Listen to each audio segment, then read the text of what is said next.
مسلمانوں کا یا ہندوؤں کا ملک نہیں ہے، نہیں رہا، یہ انگریزوں کا ملک ہو گیا، ہم غلام بن گئے۔ اب غلامی کی زنجیروں کا توڑنا اور جہاد کرنا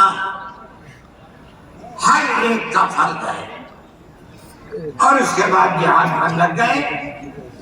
کوئی مائی کا لال نہیں تھا جو انگریز کی اس طاقت کے مقابلے میں کھڑے ہو کر غلامی کی زنجیروں کو توڑنے کے لیے اپنی زبان کو کھول سکے۔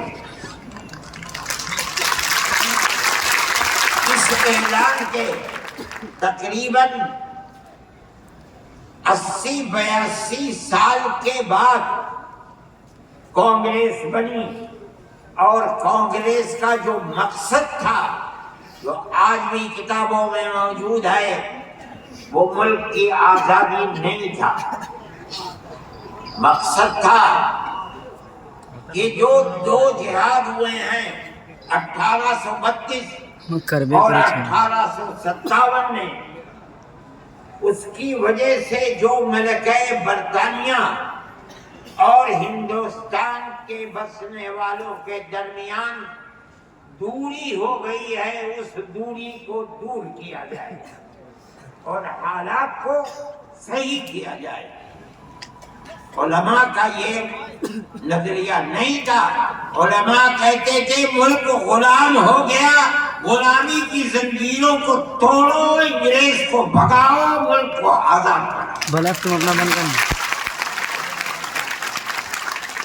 یہ تو حالات تھے جس کے اندر مسلمان داخل ہوئے کانگریس میں۔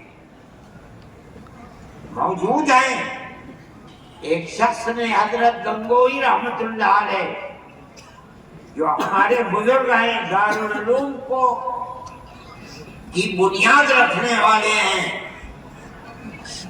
سن 1857 کے اندر جیل میں بند ہو گئے تھے۔ یہ سمجھتے تھے کہ قتل کر دیا جائے گا بغاوت کے الزام میں، لیکن چھوٹ گئے۔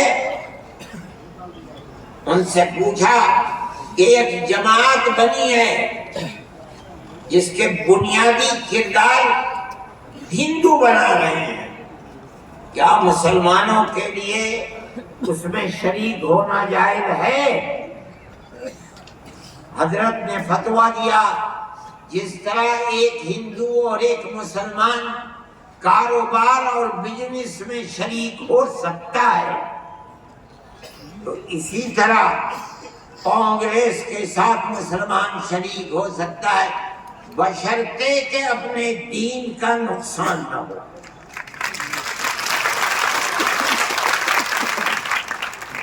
اس کا مطلب نہیں سمجھے تھے لوگ۔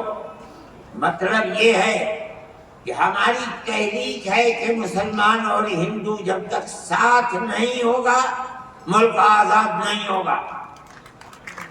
تم اس کے اندر گھسو اور اتنی طاقت پیدا کرو اپنی گھس کر کہ کانگریس کو مجبور کر دو کہ وہ اپنا نقطہ نظر بدل کر ملک کی آزادی کے لیے جدوجہد کرے۔ چنانچہ کانگریس نے اپنا نقطہ نظر بدلا، ملک کی آزادی کو اپنا نقطہ نظر بنایا، اور پھر اس کے بعد ہندو اور مسلمانوں نے شریک ہو کر ایک دوسرے کے ساتھ چل کر ملک کی آزادی کے لیے آواز اٹھائی، قربانیاں دی ہیں، اور انہی قربانیوں کے نتیجے کے اندر ملک آزاد ہوا۔ میرے بھائی، اس بات کو سمجھیے، جیسے جیسے ملک کی آزادی قریب ہوتی جاتی تھی، جمعیت علماء ہند بار بار کانگریس سے کہتی تھی کہ ہم نے تمہارا ساتھ دیا ہے، آج ہم تمہارے ساتھ کھڑے ہیں، ہمیں یہ بتاؤ کہ ملک کی آزادی کے بعد ملک کا دستور کیا رہے گا؟ کیا سیکولر دستور ہوگا یا مذہبی حکومت ہوگی؟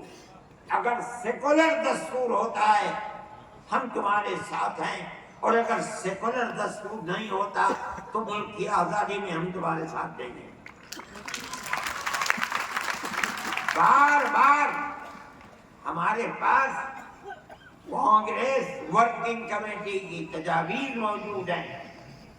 کانگریس بار بار عہد کرتی ہے کہ ملک آزاد ہوگا تو ملک کا دستور سیکولر دستور ہوگا، ہر اقلیت کو اپنے مذہب کے اوپر آزادی سے چلنے کا اختیار ہوگا۔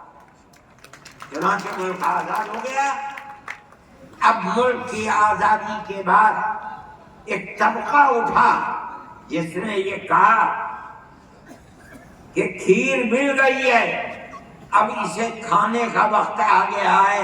انہوں نے کہا کہ ملک کی دستور ہندو دستور بنے گا، سیکولر دستور نہیں۔ جمعیت علماء کے لوگ تھے، مولانا ابوالکلام آزاد تھے جو جمعیت علماء کی ورکنگ کمیٹی کے ممبر تھے، مولانا مدنی تھے، مفتی اعظم مفتی کفایت اللہ تھے، مولانا عبد الرحمن سبحانی تھے، اور ان کے پیچھے لاکھوں آدمی تھے۔ انہوں نے کہا جو ہم سے وعدے کیے ہیں ان وعدوں کو پورا کرو۔ اگر ملک کی تقسیم ہوئی ہے اور مسلمانوں کو ایک حصہ دے دیا، تم نے دیا ہے دستخط ملک کی تقسیم پر، تم نے کیے ہیں، ہم نے جوتے کھائے ہیں، ہمارے گلوں کے اندر جوتوں کے ہار پڑے ہیں، مگر ہم نے ملک کی تقسیم کو منظور نہیں کیا۔ ہم سے جو وعدہ کیا تھا اس وعدے کو پورا کرو۔ جو دستور کے اندر دفعات ہیں کہ ہر اقلیت کو اپنے مذہب پر